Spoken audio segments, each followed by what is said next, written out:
Good morning to all. Dear students,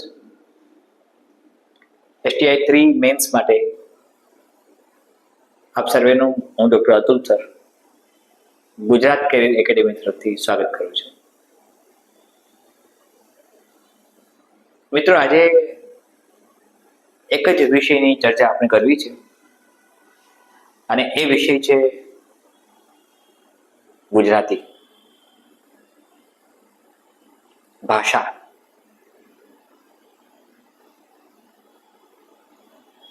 આપણી માતૃભાષા, અને જેમાં તમે STI મેન્સ એક્ઝામ આપશો ત્યારે તમારો સબ્જેક્ટ કોડ STM 1 છે.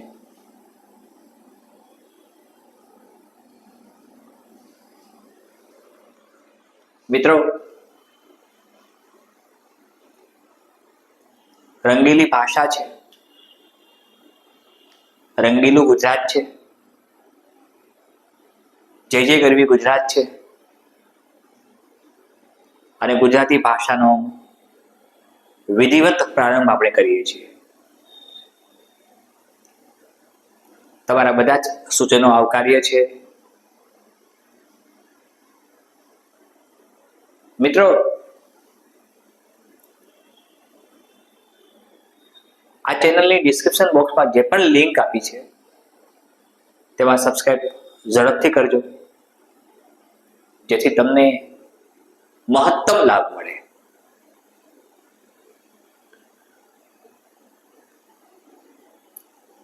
મિત્રો, ગુજરાતી ભાષાનો આવિષ્કાર ક્યારે થયો,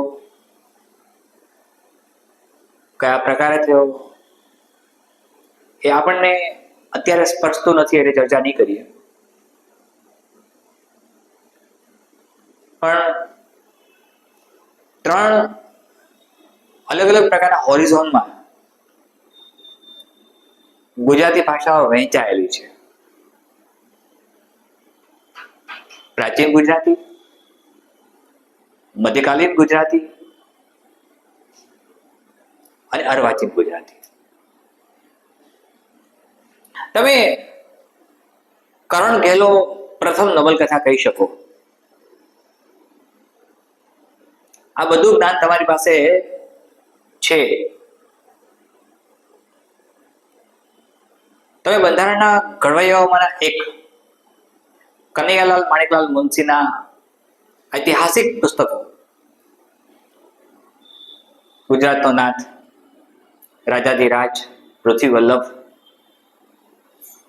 આ બધા જ વાંચ્યા હશે કદાચ, અથવા સાંભળ્યું. આપણે ચર્ચા કરીએ છીએ વિષય વસ્તુ લક્ષી. ત્યાંથી સમજો, વિષય વસ્તુ લક્ષી એટલે ગુજરાતીના પ્રશ્નપત્રમાં તમને જે પૂછવામાં આવનાર છે એ કયા પ્રકારનું છે અને તમે કયા પ્રકારનું લેખન કૌશલ્ય રાખશો તો તમને મહત્તમ માર્ક્સ મળશે તેની ચર્ચા, અને તેમાં કયા પ્રકારે લખી શકાય તેવા સેશન્સ ગુજરાતી ભાષાના આપણા આવશે. મિત્રો, માતૃભાષા છે,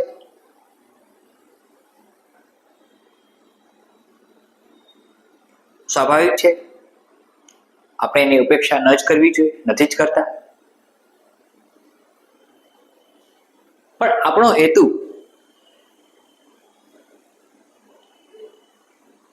આ પેપરમાં મહત્તમ માર્ક્સ લાવવાનો છે. મેં આ પહેલાના સેશન્સમાં વારંવાર તમને કહ્યું છે તેમ બંને ભાષા, ગુજરાતી અને અંગ્રેજી, આ તમને તમારી કેરિયર માટે, STI 3 માટે કિંગ મેકરની ભૂમિકામાં આવી જશે. સાવચેત રહેજો, સતર્ક રહેજો, ગુજરાતી ભાષા માટે. મિત્રો, મારી પાસે જે કન્ટેન્ટ સિલેબસ છે, જે આયોગ દ્વારા નક્કી થયેલું છે, પહેલા એની ચર્ચા કરી લઈએ આપણે થોડી.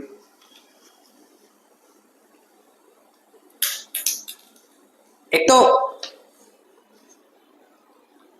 સ્વાભાવિક છે કે તમે ગુજરાતી માધ્યમમાં એક્ઝામ આપો છો, પરીક્ષા આપો છો, એ પણ સ્વાભાવિક છે. ગુજરાતી માધ્યમમાં જ્યારે પરીક્ષા આપતા હો ત્યારે સૌથી મહત્વની વાત ભાષાકીય શુદ્ધિ.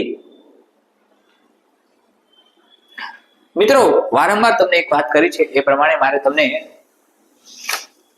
માઇક્રો એરર રેક્ટિફિકેશન તરફ લઈ જવા છે. 3 કલાકનો સમય તમારી પાસે છે. વર્ણનાત્મક તમારે લખવાનું છે. આ 3 કલાકમાં તમારા અભ્યાસક્રમની વિગતો જે છે એ પ્રમાણે ટોટલ 10 ક્વેશ્ચન પૂછાશે. એમાંનો છેલ્લો ક્વેશ્ચન ગુજરાતી વ્યાકરણનો છે, જેમાં નોંધપાત્ર વાત એ છે કે ઇન્ટરનલ ઓપ્શન્સ નથી. ત્યારથી સમજો, આંતરિક વિકલ્પો નથી. મિત્રો, આંતરિક વિકલ્પો ન હોય એટલે એક ફરજિયાત સવાલો થઈ ગયા, અને એમાં જે સવાલો પૂછવાના છે વ્યાકરણમાં, એની પણ ચર્ચા કરી લઈશું. પણ સૌથી પહેલા ક્વેશ્ચન વાઇઝ ચર્ચા કરીએ આપણે. તો 10 ક્વેશ્ચન તો તમારા છે. આ 10 ક્વેશ્ચન્સમાં એક નિબંધ છે, જેમાં તમને કોઈ પણ 3 માંથી એક લખવાનો છે. ત્યારથી સમજો મિત્રો, નિબંધ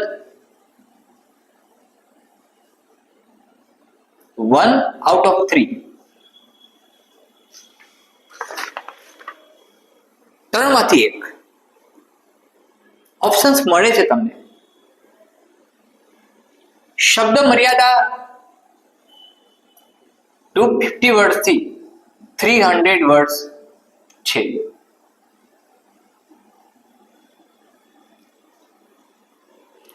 મિત્રો, એના 15 માર્ક્સ છે.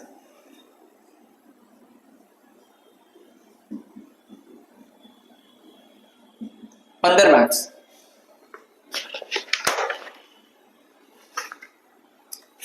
મિત્રો, નિબંધ તમારા વિષય જ્ઞાનની પહોળાઈ, લંબાઈ અને તેની ઊંડાઈ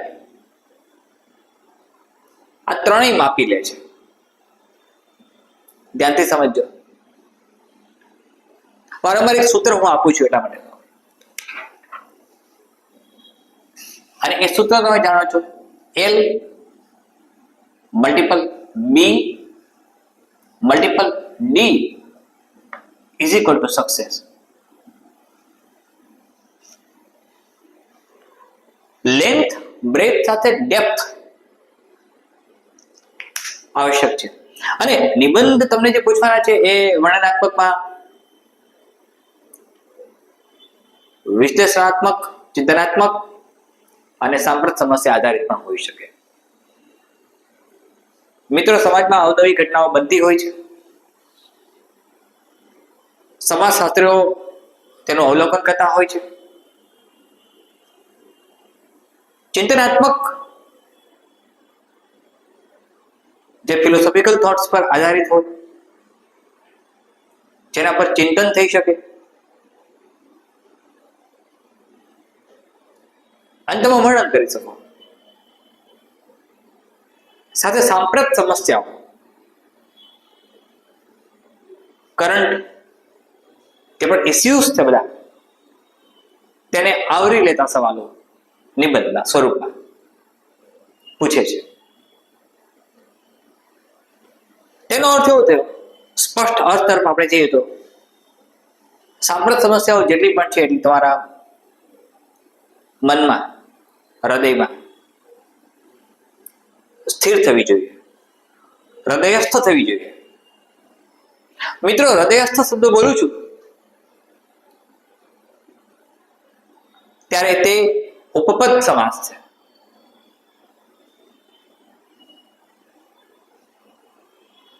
જ્યારે પણ સફિક્સ તરીકે સ્થ શબ્દ આવે, સ્થ એટલે રહેવું, ટુ સ્ટે, ત્યારે એ ઉપપદ સમાસ બને. ફોર એક્ઝામ્પલ, કંઠસ્થ, મંચસ્થ, તટસ્થ, સમાધિસ્થ, હૃદયસ્થ.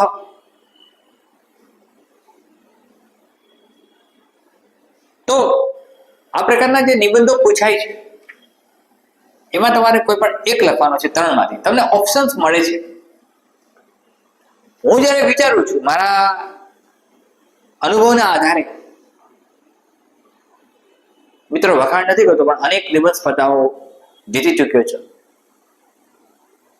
ઓલ ઇન્ડિયા લેવલે, ભારતમાં રાષ્ટ્રીય કક્ષાએ, રાજ્ય કક્ષાએ અને એક સ્ટેપ અહેડ આંતરરાષ્ટ્રીય કક્ષાએ પણ. ત્યારે મને એવું લાગે કે એક વર્ણનાત્મક પૂછી શકાય, એક ચિંતનાત્મક પૂછી શકાય અને એક સાંપ્રત સમસ્યા પર આધારિત હોય પૂછાશે. આપણે એનું ડિવિઝન કરીશું, અલગ અલગ ક્લાસિફિકેશન કરીશું કે કયા કયા પ્રકારના નિબંધ સાંપ્રત સમસ્યાઓમાં આવી શકે, કયા કયા પ્રકારના નિબંધ ચિંતનાત્મક સ્વરૂપમાં આવી શકે અને કયા કયા પ્રકારના નિબંધો વર્ણનાત્મક સ્વરૂપમાં આવી શકે. વિશ્લેષણાત્મક નિબંધ છે એ એનાલિટિકલ પોઈન્ટ ઓફ વ્યૂ હોય છે મિત્રો, અને એ પણ આપણે ચર્ચીશું. તો આ વાત થઈ નિબંધ. 15 માર્ક્સ, તમારા 15 માર્ક્સ કવર કરે છે મિત્રો. નિબંધમાં કઈ કઈ વસ્તુઓ આવી જોઈએ?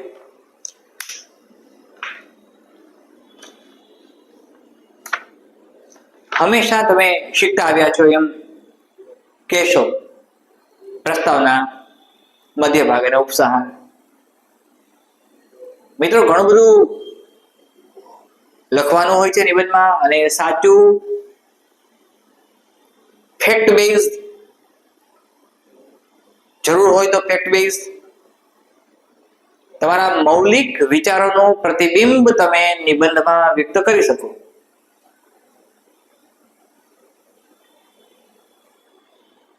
સાંપ્રત સમસ્યા પર આધારિત કોઈ નિબંધ હોય તો તમારો વ્યક્તિગત અપ્રોચ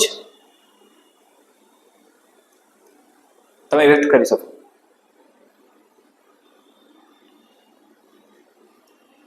નિબંધમાં કોટેશન પણ ક્યારેક ક્યારેક જરૂરી હોય છે. કોઈ બોલેલા કોટ્સ, કેટલાક થોટ્સ, કેટલાક સુવાક્યો અલંકૃત કરવા માટે, નિબંધને અલંકૃત કરવા માટે કેટલાક વ્યાકરણના અંગોનો સમાવેશ થાય. તો વ્યાકરણના અંગોમાં નિપાત પણ આવે,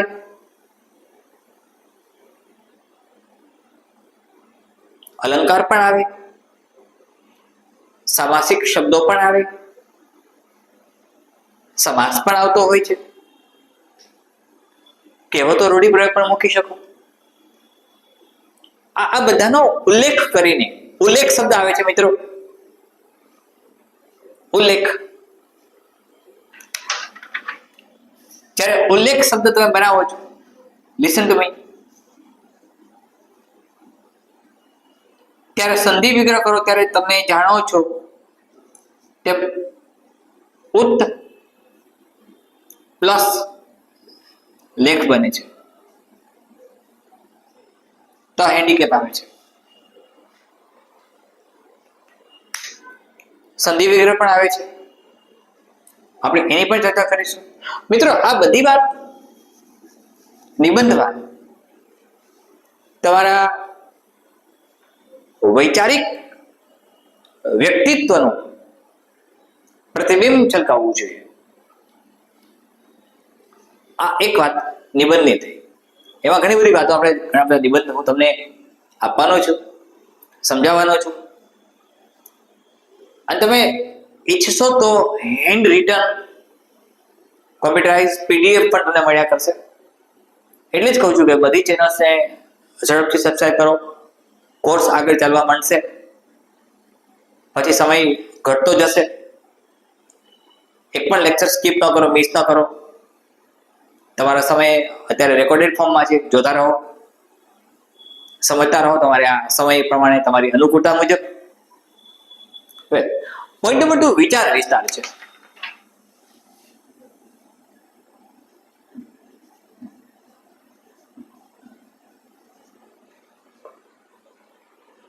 અને એ પણ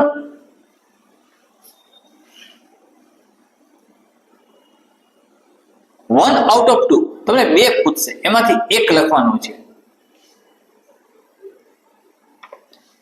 શબ્દ મર્યાદા 100 વર્ડ્સ, 100 શબ્દો, માર્ક્સ 10 માર્ક્સ.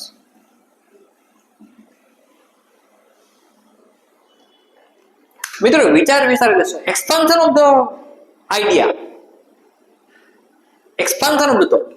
અને ત્યાં મેન્શન કર્યું છે કન્ટેન્ટ પ્રમાણે કાવ્ય પંક્તિ પણ આપી શકાય,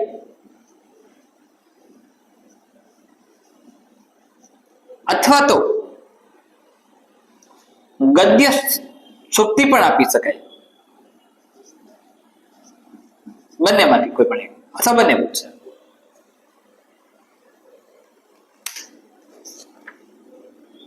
કેટલાક વિચાર વિસ્તાર સતત પૂછાતા રહેલા છે, પૂછાયેલા છે. તમને ખબર છે આ બધા વિચાર વિસ્તારના પોઈન્ટ તમારી પાસે હશે. વિચાર વિસ્તાર કયા કયા છે હશે? દાખલા તરીકે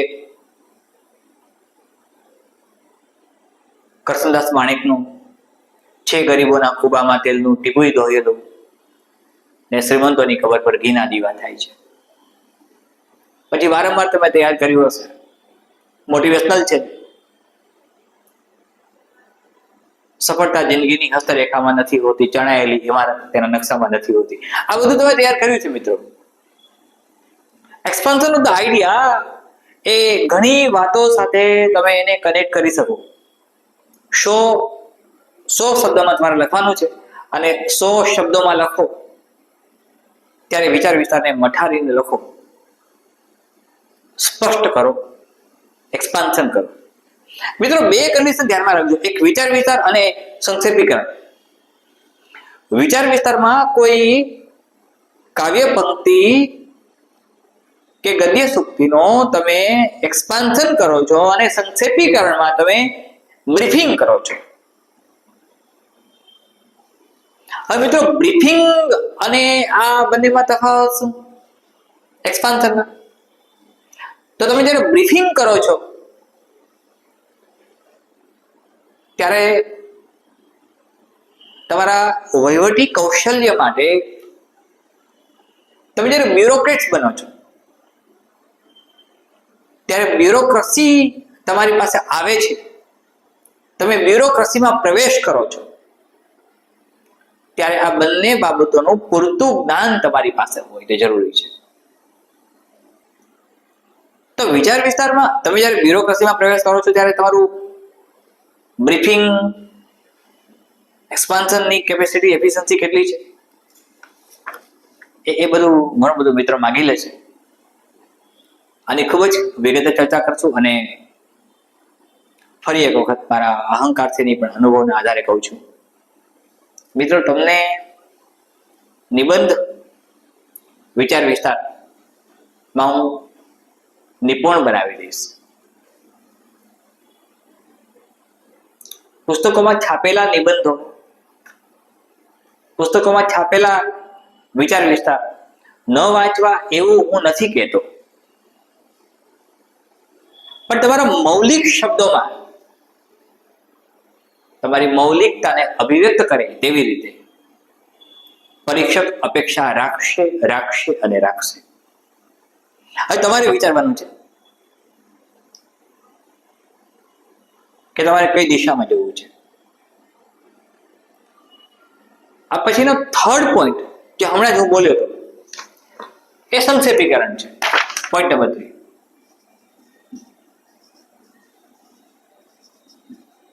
સંક્ષેપીકરણ પ્રિસાઇઝ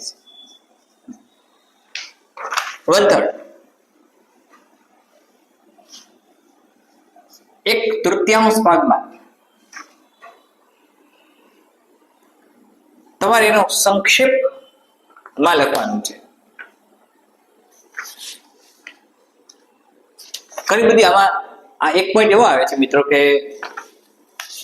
180 વર્ડ આપ્યા હોય, 180 શબ્દો આપ્યા હોય, તમે શબ્દો ગણતા હો તો 180 વર્ડમાં તમારે તમને આપેલો પેરેગ્રાફ છે અને તમે એનું 1/3 કરો છો તો બટ નેચરલી 180 મલ્ટીપલ 1/3 કરશો તમે તો તમને એમ લાગશે કે 60 વર્ડમાં તમે લખી નાખો છો. એ આપણે ખૂબ જ વિગતે એની ચર્ચા કરવાના છીએ કે સંક્ષેપીકરણ કયા કયા પ્રકારના પૂછી શકાય.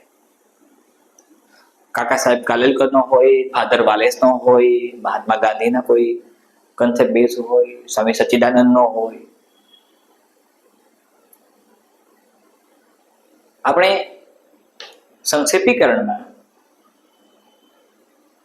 સતર્કતાથી અને સાવધાનીથી આગળ વધવાનું છે. લિસન ટુ બી કેરફુલ અને તમે કરી શકશો. કઈ રીતે કરશો એ હું સતત તમને સમજાવતો રહીશ. 10 માર્ક્સ છે એના સંક્ષેપીકરણ, એક્ઝેક્ટલી 10 માર્ક્સ.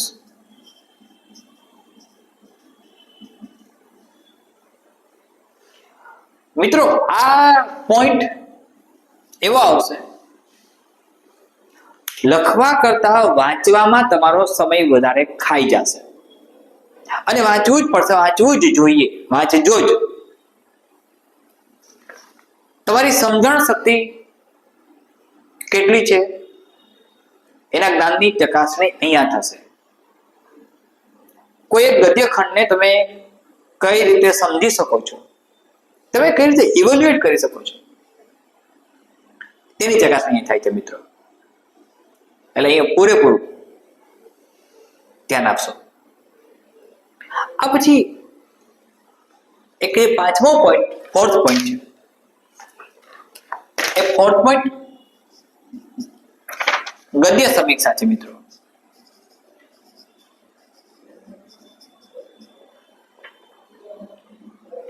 માર્ક્સ છે. એક પેરેગ્રાફ તમને આપશે,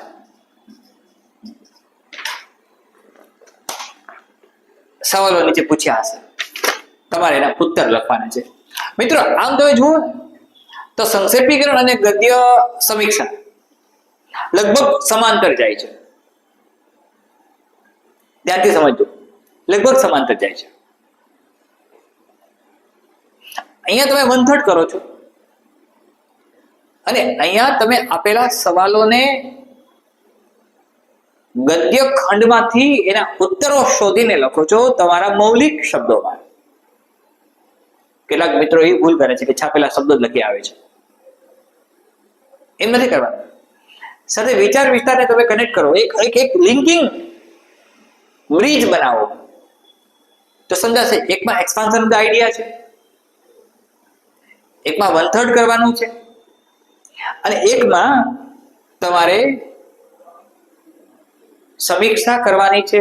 એટલે કે તમારે ગદ્ય ખંડને સમજવાનો છે અને તમારા શબ્દોમાં તમારે જે ક્વેશ્ચન્સ પૂછ્યા છે, સવાલો પૂછ્યા છે, એના ઉત્તરો લખવાના છે. It's very easy. પણ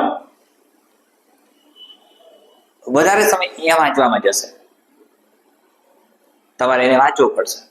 વિચાર વિસ્તાર માટેની કાવ્ય પંક્તિઓ અથવા તો ગદ્ય સૂક્તિ તમે ઝડપથી વાંચી લો છો, તમે મેપ બનાવો છો અને લખવા માંડો છો, બરાબર છે, એમાં કોઈ જ ઇસ્યુ નહીં આવે. એ તમારો વાંચવામાં સમય નહીં ખાઈ જાય. મિત્રો, સવાલો અમુક એ પ્રકારના આવે કે જે તમારો વધારેમાં વધારે સમય ખાઈ જતો હોય.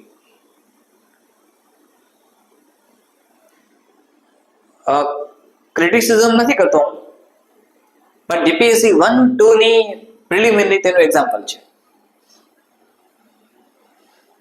અને આજ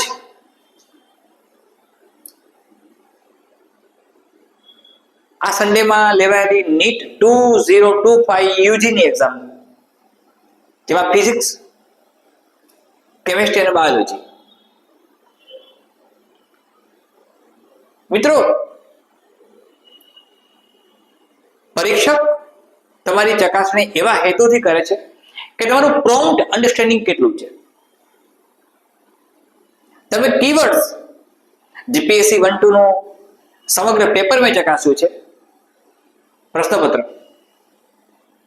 તો મારા ધ્યાનમાં એવું આવ્યું કે આપણે પીએ કે અને બીજી બધી વાતોને એક તરફ રાખીએ, હાલ પૂરતી તજજ્ઞો અને વિશેષજ્ઞોને એમનું કામ કરવા દઈએ,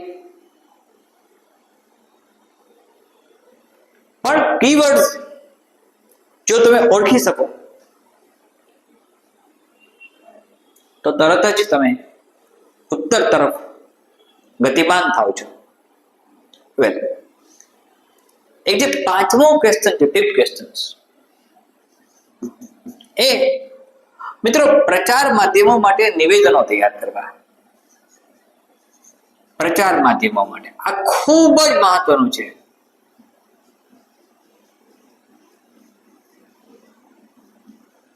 નિવેદનો તૈયાર કરવા.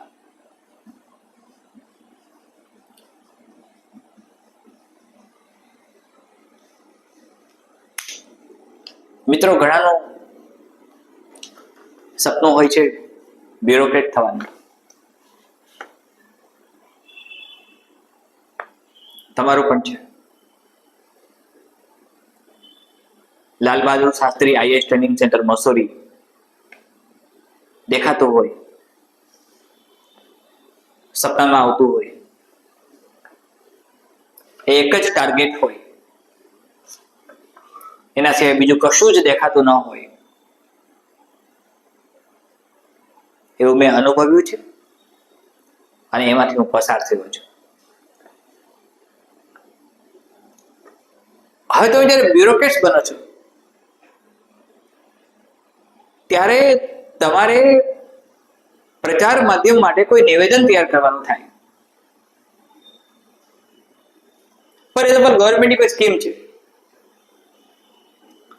કોઈ સરકારી યોજના બહાર પડી છે અને તમારે એના માટે નિવેદન તૈયાર કરવાનું આવે છે. તમારું ભાષાકીય કૌશલ્ય સાથે તમારી તે પ્રચાર માધ્યમને પ્રેઝન્ટ કરવાની આવડત, લોકોનું ધ્યાન મહત્તમ આકર્ષાય તેવી નિપુણતા તમારા લેખનમાં હોય તેવું, આ બધા જ વસ્તુઓ, આ બધા જ પરિબળો એકદમ મહત્વનો ભાગ ભજવે. અને બ્યુરોક્રેટ્સ બનશો ત્યારે આ બધું જ આવી જશે. તમે મલ્ટીટાસ્કર બનો છો. તમારે પ્રચાર માધ્યમ માટે નિવેદન તૈયાર કરવાનું કદાચ આવે તો એ પ્રચાર માધ્યમનું નિવેદન તૈયાર કેવી રીતે કરશો એ તમને આ સવાલમાંથી સ્ટેજ 3 માટે પરીક્ષક તમને સ્કેન કરે છે, તમારી ચકાસણી થાય છે. મિત્રો, અહીંયા પણ 10 માર્ક્સ.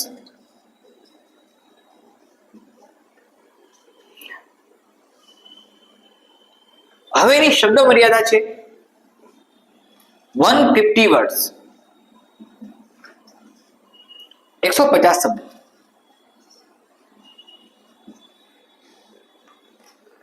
તમારે 150 શબ્દોમાં એ બધું જ મેન્શન કરવાનું છે.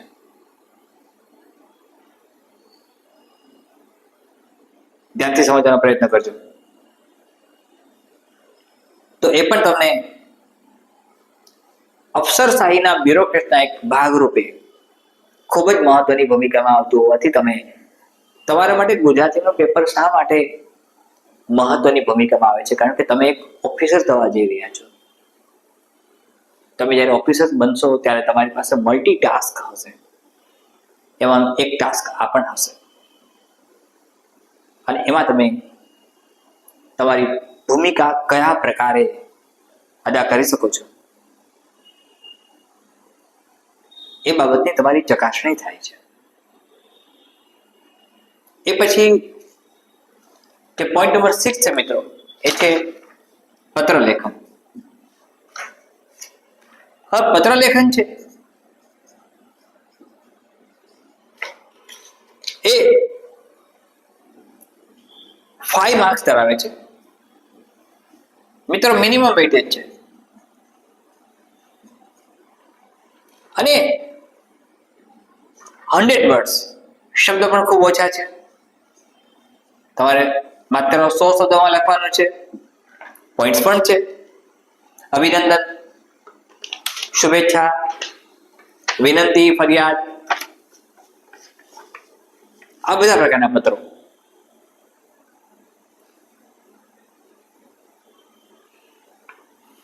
તમારા કોઈ મિત્રએ જીપીએસસી મેન્સ અને ઇન્ટરવ્યુ પાસ કર્યો, ક્લાસ 1 માં રિક્રુટમેન્ટ થશે, કન્ફર્મ છે, તમે અભિનંદન આપો છો, એક પત્ર લખો છો, તમે શુભેચ્છાઓ પાઠવો છો, તમે વિનંતી કરો છો, તમે ફરિયાદ કરો છો. મિત્રો, શુભેચ્છા પત્ર સારા કાર્ય માટે બ્યુરોક્રેટ્સ સતત લખતા રહેતા હોય છે. એક સ્ટેપ આગળ,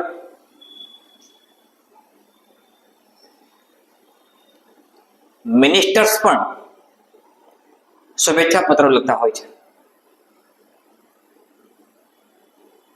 તો શુભેચ્છા પત્ર, અભિનંદન પત્ર, વિનંતી પત્ર કે ફરિયાદ પત્ર, ત્યાં તમે ફરિયાદ કરો છો, કમ્પ્લેન કરો છો, આ બધાની ચર્ચા કરશું, પણ એના ખૂબ જ ઓછા માર્ક્સ છે. 5 માર્ક્સ, વર્ડ લિમિટ ફિક્સ છે અને 100 વર્ડ્સ તમારે લખવાના છે. મિત્રો, એ પછી ચર્ચા પત્ર આવે છે, મહત્વની ભૂમિકામાં આવે. નંબર 7, ચર્ચા પત્ર. ચર્ચા પત્ર 200 વર્ડ લિમિટ છે અને 10 માર્ક્સ છે, 10 માર્ક્સ.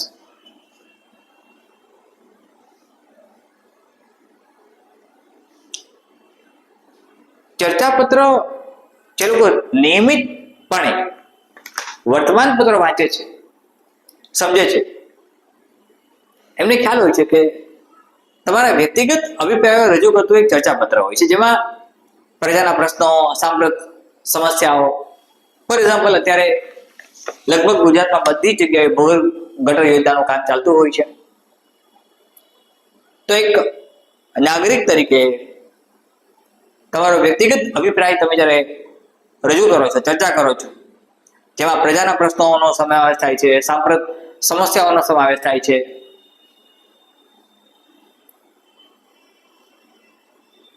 ટેન માર્ક્સ છે મિત્રો. એમાં 10 માર્ક્સ જે તમને તમારા રાઇટિંગ ટાસ્ક માટે ખૂબ જ ઉપયોગી સાબિત થશે. આસપાસ સરાઉન્ડિંગ્સમાં બધી ઘટનાઓ જો પ્રજાને ઇફેક્ટિવ હોય એની ચર્ચા આપણે કરીએ છીએ. પ્રજાલક્ષી પ્રશ્નો ચર્ચાના ફોર્મમાં રજૂ કરીએ છીએ, ચર્ચાના સ્વરૂપમાં રજૂ કરીએ છીએ, ડિબેટના સ્વરૂપમાં.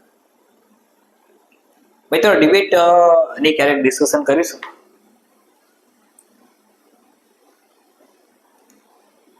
આદ્ય જગતગુરુ શંકરાચાર્યથી અત્યાર સુધી ડિબેટ નામની વસ્તુ ચાલતી આવી છે અને ભવિષ્યમાં ચાલતી રહેશે. પણ અહીંયા તમારે લખવાનું છે, બોલવાનું નથી. મિત્રો, ગુજરાતીમાં અને કોઈ પણ પ્રશ્નપત્રમાં તમારે લખવાનું છે, બોલવાનું નથી. વાયવા નથી આપવાનું, પર્સનાલિટી ટેસ્ટ નથી આપવાનું, કે ઇન્ટરવ્યુ આપવા જતા નથી. લેખન સજ્જતા ખૂબ જરૂરી છે. પોઈન્ટ નંબર 8 છે એ મિત્રો એવા લેખન છે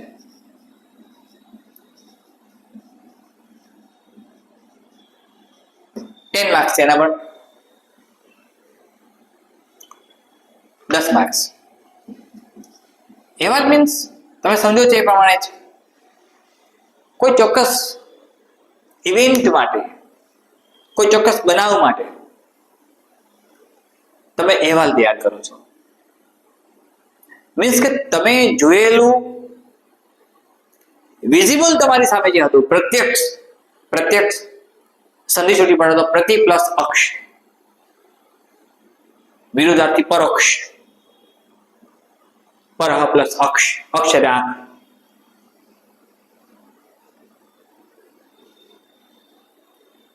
તો એવા લેખન ભૂતકાળના સંદર્ભમાં લખવાનું હોવાથી એ હંમેશા પાસ્ટ ટેન્સમાં આવશે, ભૂતકાળમાં આવશે.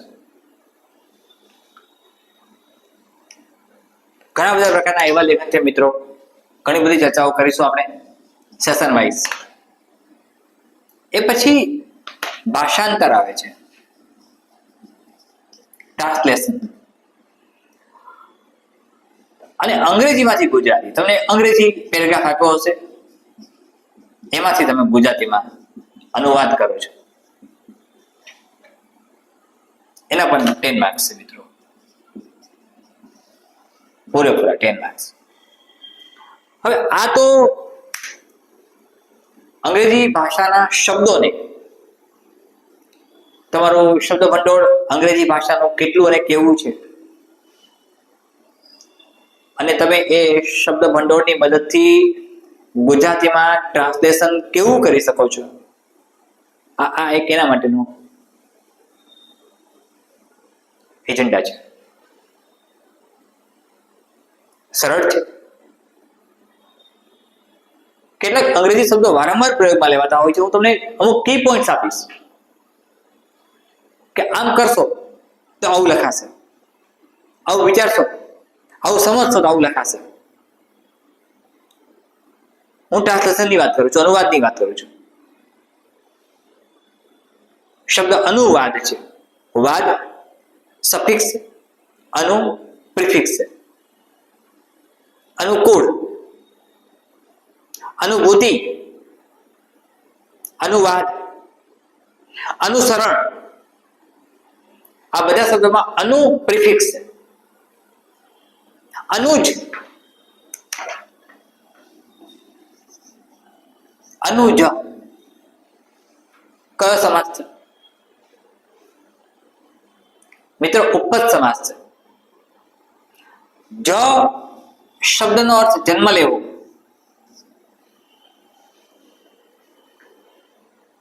અનુજ, પંકજ, સરોજ, મનોજ, આ બધા જ શબ્દો ઉપપદ સમાસમાં આવે. જેમ કે હું કંઠસ્થ બોલ્યો હતો, મંચસ્થ બોલ્યો હતો, એ પ્રકારે જ્યારે સફિક્સ ક્રિયા ધાતુ હોય, ક્રિયાપદના ફોર્મમાં હોય, ત્યારે બનતો સમાસ ઉપપદ સમાસ કહેવાય. આપણે એની પણ તો આ મનોજ, સરોજ, પંકજ, આ બધા સમાસ ઉપપદ સમાસ થયા. મિત્રો આ વચ્ચે વચ્ચે કહેતો રહું છું તમને. અને જે 10th પોઈન્ટ છે, છેલ્લો સવાલ, 10 સવાલમાંનો છેલ્લો સવાલ, એ છે વ્યાકરણ. મિત્રો વ્યાકરણ આવે શબ્દ જ્યારે પણ, ત્યારે આવા બીજા અનેક શબ્દો આવે, જેમ કે વ્યાકરણ, વ્યુત્પત્તિ, વ્યવસાય, વ્યભિચાર, વ્યથા, વ્યોમ, આકાશ, વ્યોમ એટલે તો આ બધામાં સંધિ વિગ્રહનો એક ચોક્કસ નિયમ વી વાળો લાગુ પડે. તમને ખબર છે? વ્યવસ્થા, વ્યાકુળ, વી પ્લસ આકુળ, વ્યાકુળ,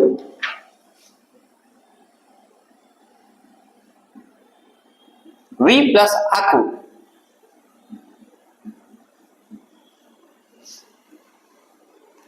આ પણ તમને સમજાય છે. મિત્રો જ્યારે પણ તૈયારી કરો ત્યારે બધી વસ્તુઓને લિંક કરીને તૈયારી કરો. હું જ્યારે મારી સિવિલ સર્વિસીસ મેન્સની તૈયારીઓ કરતો હતો અને એક્સ્ટ્રીમ ફેઝ ઉપર પહોંચી ગયો હતો. મિત્રો જીવનમાં સફળતા નિષ્ફળતા, અપ્સ એન્ડ ડાઉન્સ ચાલ્યા કરવાના. જ્યારે હું મેન્સની તૈયારી કરતો હતો, યુપીએસસી સિવિલ સર્વિસીસ, ત્યારે મારા પપ્પાએ મને શીખવાડેલું. He was a deputy collector. અને મારી મમ્મીએ મને ઘણો ગાઈડ કર્યો. She was the principal of high school. એક હાઈસ્કૂલના પ્રિન્સિપલ હતા. કે કયા પ્રકારે વસ્તુઓને જોડી શકાય, કયા પ્રકારે વિષયોને જોડી શકાય, કયા પ્રકારે મુદ્દાઓને જોડી શકાય. જેમ અત્યારે મેં તમને જોડીને બતાવ્યું કે વ્યાકુળ તો વી પ્લસ આકુળ, સંધિ પણ આપણે સમજીએ છીએ વેલ. અને તૈયારી મિત્રો સખત કરવી પડે, પ્રચંડ પુરુષાર્થ કરવો પડે. STI 3 મેન્સ માટે મંડી પડવું. જે મિત્રો વ્યવસાય કરે છે, જોબ કરે છે, નોકરી કરે છે, સરકારી નોકરી કરે છે, એ સમયને બચાવે થોડો થોડો.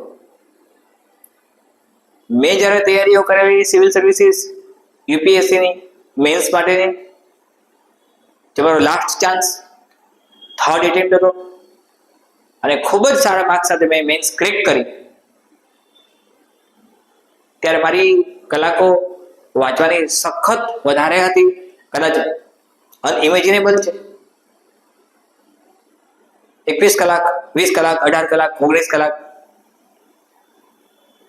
એક સમય એવો આવતો હતો કે મને ખબર જ ન રહેતી સમયની. તો જે સ્પર્ધાત્મક મિત્રો માત્ર તૈયારી કરે છે STI 3 ની, જ્યાં વ્યવસાય નથી કરતા, જોબ નથી કરતા, સરકારી નોકરી નથી કરતા, અથવા તો ફ્રી છે, એમની વાંચવાની કલાકો મહત્તમ કરે,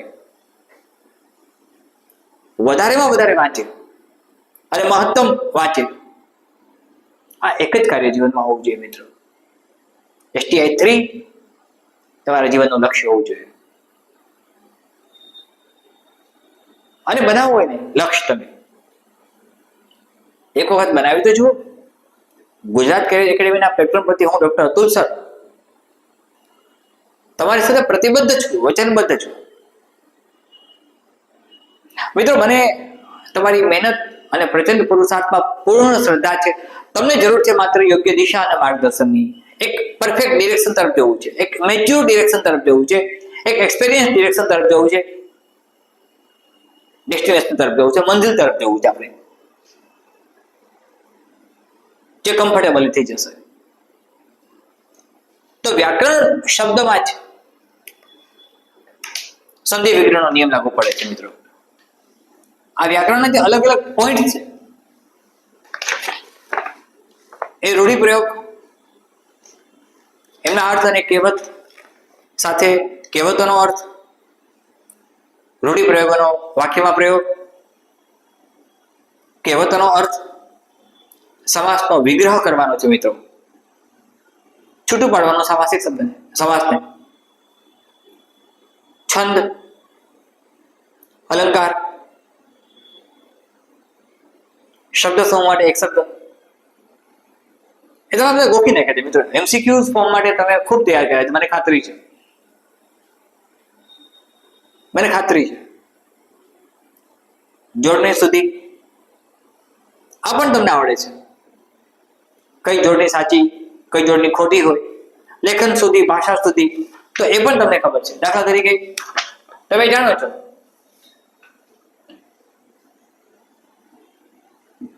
એક માણસ એલિસ બ્રિજ પુલ પરથી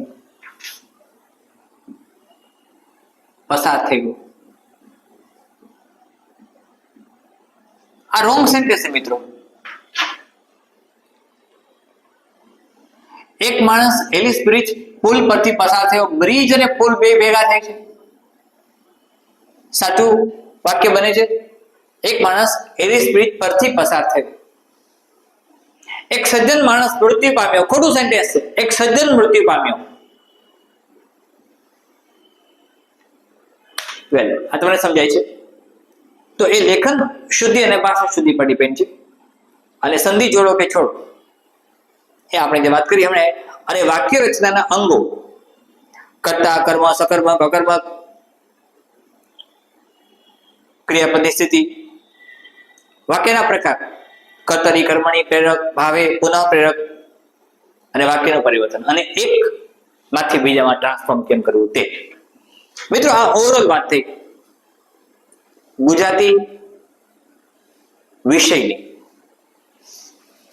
STM 1 સબ્જેક્ટ કોડ, STI 3 માં મેન્સ માટે આપણે ગુજરાતી એવું સરસ તૈયાર કરવું છે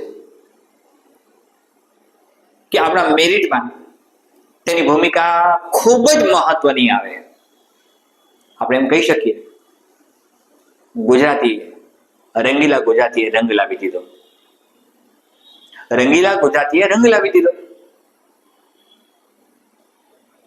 વેલ, રંગીલું ગુજરાત છે, રંગીલી ગુજરાતી પ્રજાતિ છે, રંગીલી ગુજરાતી ભાષા છે. અને મેક્સિમમ મહત્તમ પ્રયાસો લેખન કૌશલ્ય પર કરવાના છે ગુજરાતી ભાષામાં. વારંવાર તમને મેં કહ્યું છે પ્રમાણે અહીંથી સતત તમને માર્ગદર્શન મળતું રહેશે. રેગ્યુલર સેશન ઓલરેડી શરૂ થઈ ગયા છે. જે મિત્રો બાકી રહી ગયા છે એ પણ સ્ટાર્ટ કરી દે. મિત્રો રેવન્યુ તલાટીની એક અંદાજિત જગ્યાઓની સૂચના અધિકૃત રીતે આવી છે. કોઈ અધિકૃત એનાઉન્સમેન્ટ નથી થયું. એપ્લિકેશન ફોર્મ્સ ભરવાનું વગેરે, પણ એની એક બેચ આપણે શરૂ કરવા જઈ રહ્યા છીએ, જે પ્રોબેબલી જ્યાં સુધી જાહેરાત નહીં આવે ત્યાં સુધી સેટરડે સન્ડે એક લાંબો સેશન MCQ બેઝ શરૂ થઈ જશે.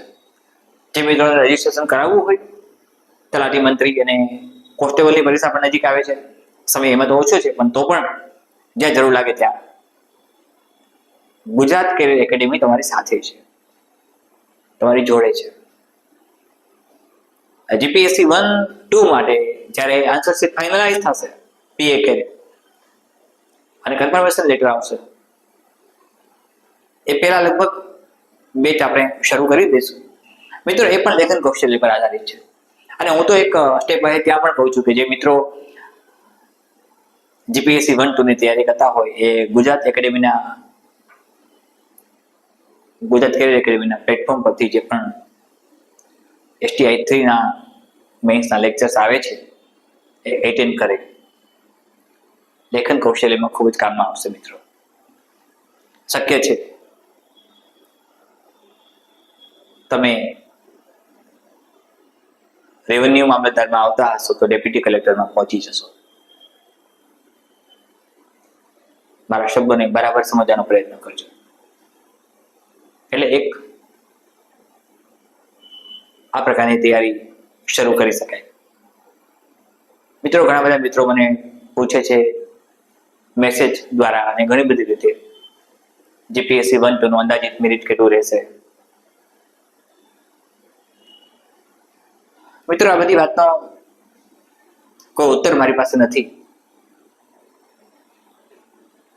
મેં સર્વે નથી કર્યું, પણ અનુભવોના આધારે કહું તો જે મેન્સ માટેની વાત આવે ત્યારે, અને આ પહેલા મેં કહેલું કે યુપીએસસી નો એક ક્રાઇટેરિયા રહ્યો છે વર્ષોથી, જ્યારથી ભારતમાં ઇન્ડિયન સિવિલ સર્વિસીસ આવી છે. એક જમાનામાં આઈસીએસ હતો, યુપીએસસી અત્યારે આ એક્ઝામ લે છે. આઈએસ બનવું બધાનું સપનું છે, આઈપીએસ થવું છે, આઈએફએસમાં જવું છે, કંઈ ન મળે તો ગ્રુપ એ ને ગ્રુપ બી સર્વિસીસમાં જવું છે. મિત્રો, 45 to 55 ના રેશિયોમાં રાઇટિંગ ટાસ્કમાં માર્ક્સ મળે છે આપણે. ઇવન જે રેન્કર્સ છે, ટોપ 15 રેન્કર્સ, ટોપ 25 રેન્કર્સની માર્કશીટ તમે તપાસો તો તમને ખ્યાલ આવશે મિત્રો. એટલે સરળતાથી તમે એનો અભ્યાસ શરૂ કરો, એક સેશન એટેન્ડ કરો, દરેક વસ્તુને તપાસો, ઓબ્ઝર્વ કરો, મોનિટર કરો, અવલોકન કરો, તમારી અવલોકન શક્તિને અમર્યાદિત કરો અને સતત પોઝિટિવ એનર્જી આપો. કશું જ તમે ગુમાવ્યું નથી. કોઈ પણ પરીક્ષા પ્રથમ નથી, કોઈ પણ પરીક્ષા અંતિમ નથી મિત્રો. તમારી કોઈ પણ નિષ્ફળતાથી ડર્યા વગર સફળતા તરફ આગળ વધવું છે. હું રિપીટ કરું છું, સફળતા તરફ આગળ વધવું છે. કોઈ પણ નિષ્ફળતા કાયમી નથી. આ નિષ્ફળતા ખૂબ ઝડપથી તેના અંત તરફ જશે અને સફળતાનો સૂરજ તમારા જીવનમાં ઉદય થશે. એટલે મિત્રો, ગભરાયા વિના, શરણાગતિ સ્વીકાર્યા વગર, આ મારે કરવું છે અને આના માટે હું એલિજિબલ છું, યોગ્ય છું, મારે જ કરવાનું છે, હું કરીશ, આઈ કેન ડુ. અને આ આઈ કેન ડુ જે છે એ શબ્દોને મંગા મળી ગયો. મિત્રો, ડિસ્ક્રિપ્શન બોક્સમાં બધી લિંક્સ આપી છે, જોડાઈ જજો અને એવા મિત્રો સુધી પહોંચતું કરજો કે જેમને ખરેખર જરૂરિયાત છે. અત્યારે જ્યારે સંપૂર્ણ નિઃશુલ્ક કોચિંગ આપવાની શરૂઆત થઈ ચૂકી છે ત્યારે તો મહત્તમ લાભ મિત્રો મળે. જુનાગઢ હેડક્વાર્ટરમાં તો બધી સગવડતાઓ છે. સેન્ટ્રલ એસી ક્લાસરૂમ છે, અદ્યતન લાઇબ્રેરી છે, અલગ અલગ વિંગ્સ છે જેનું કામ કરે છે. પણ એ ઓફલાઈન માટે છે અને એ પણ નિઃશુલ્ક પ્રશિક્ષણ અને તાલીમ વર્ગ છે મિત્રો. મને ખબર છે આપણે ઓનલાઈન પણ સાથે પેરેલલ એટલા માટે ચાલુ રાખ્યું છે. અનેક મિત્રોને રજૂઆત હતી કે સર અમે પહોંચી ના શકીએ, કોઈ નોકરી કરે છે, કોઈ ખૂબ જ બહાર રહે છે, કોઈ ખૂબ જ રિમોટ એરિયામાં રહે છે. તમે એમના સુધી તમારો હાથ લંબાવો અને એમને જોઈન કરો તમારી સાથે. મિત્રો, કોઈની પ્રગતિનું કારણ બનીશું તો આપણી પ્રગતિ થશે. આજે મેં ઘણી બધી વાત તમને ગુજરાતી વિશે, જેનો સબ્જેક્ટ કોડ STM1 છે, એમાં જે લેક્ચર નંબર 6 માં મેં ઘણું બધું કહ્યું છે. તો લેક્ચર નંબર 6 માં જે વાતો મેં કરી છે એ સમજીને ગુજરાતી ભાષાને તૈયાર કરવાનો છે. વારંવાર કહ્યું છે એમ ફરીથી કહું છું, અહીંથી તમને પ્રોજેક્ટ વર્ક્સ, PDF, સ્લાઇડ્સ બધું જ મળતું રહેશે અને સાથે તમને DPP પણ મળતી રહેશે, જેથી દરરોજ તમે એક ચોક્કસ પ્રકારની એકાગ્રતાથી સતત કાર્યરત રહો. ફરીથી મળીએ છીએ મિત્રો આવતીકાલે. સેશન્સ બધા રેગ્યુલર રહેશે.